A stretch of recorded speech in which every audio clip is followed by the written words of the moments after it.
శనివారం నారాయణపూర్ మండల కేంద్రంలోని చౌరస్తాలో కస్తూరి ఫౌండేషన్ సౌజన్యంతో మట్టి విగ్రహాలని నారాయణపురం ఎస్ఐ జగన్ చేతుల మీదుగా పంపిణీ చేశారు. ఈ సందర్భంగా వారు మాట్లాడారు.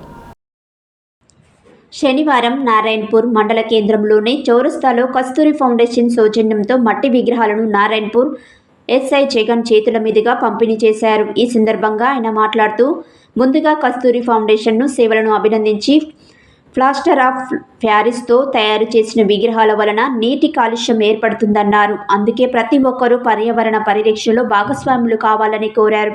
అలాగే కస్తూరి ఫౌండేషన్ సభ్యులు మాట్లాడుతూ ప్రతి పండగ వెనకాల ఓ మహోన్నత లక్ష్యం కనిపిస్తుంది. ప్రకృతిలో మమేకమవుతూ నేల, నీరు, చెట్టు, పుట్ట తదితర ప్రకృతి శక్తులన్నిటినీ ఆరాధించడం ఆనాదిగా మన సంస్కృతంలో భాగంగా కొనసాగుతూ వస్తోంది. నిజానికి ఇదే మన భారతీయ సంస్కృతి గొప్పతనం.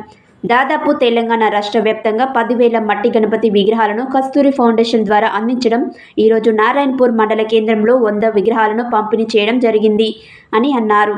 ఈ కార్యక్రమంలో పాల్గొన్న ఫౌండేషన్ సభ్యులు వీరమల్ల కార్తిక్ గౌడ్, కొప్పు రామకృష్ణ, చిలువేరు సైదులు, కొల్లూరి నవీన్, జక్కడి చంద్రారెడ్డి, శంకర్, జక్కడి సుదర్శన్ రెడ్డి, యశ్వంత్, అందే నరేష్, సంజీవ, రవి, ఎలిచాల శ్రీను, వేణు, సింగం కృష్ణ, పవన్, రాజు, వెంకటేష్, ప్రశాంత్ తదితరులు పాల్గొన్నారు.